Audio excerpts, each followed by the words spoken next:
با سلام خدمت دوستان عزیز و خوش آمدگویی به کانال آشپزی با سنا.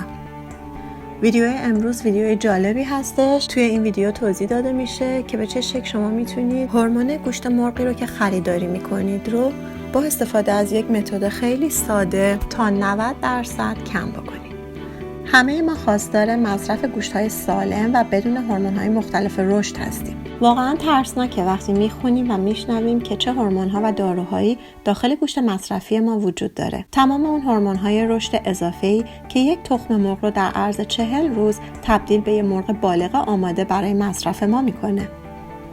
بله درسته، این کاریه که هورمون‌ها میکنن که تا پروسه رشد مرغ رو تسریع ببخشن. مشکل اصلی از اونجا شروع میشه وقتی که مرغ در کشتارگاه کشته میشه. زمانی که مرغ کشته میشه تا برای مصرف غذایی آماده بشه، مقداری از اون هورمون‌ها بدون اینکه از بین برن و یا اینکه اثر زیان آورشون کم بشه، به صورت دست نخورده ما بین پوست و گوشت مرغ باقی میمونن و زمانی که ما این گوشت رو مصرف میکنیم تمام اون هورمون‌های رشد نابود نشده به بدن ما منتقل میشن. این هورمون‌ها خیلی آسون با مواد غذایی داخل قابلمه مخلوط میشن. مثلا در سوپ مرغ این هورمون‌ها به آسانی در مایع سوپ وجود دارن و وارد بدن ما میشن. کباب کردن گوشت نیز تنها مقدار بسیار کمی از این هورمون‌ها رو از گوشت خارج میکنه و مقدار زیاد اون هنوز در گوشت باقی میمونه. در اینجا سوال اینه که چجوری ما میتونیم از ورود این هورمون‌ها به بدنمون جلوگیری کنیم؟ قطعاً هیچکس خواهان انتقال این هورمون‌های زیان‌آور به بدن خودش نیست.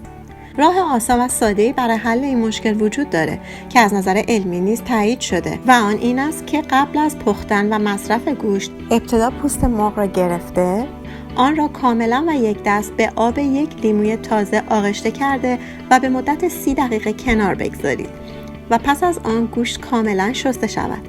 ثابت شده که این کار تا 90% هورمون‌های اضافه موجود در گوشت را از بین میبرد و گوشت آماده پختن و استفاده بدون هورمون‌های زیان‌آور است. حالا میتونید از مصرف گوشت خودتون لذت ببرید. باور کردنش خیلی سخته ولی حقیقت داره.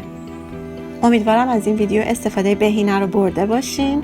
فراموش نکنید برای دریافت ویدیوهای جدید و اطلاعات مهم حتما عضو کانال بشید.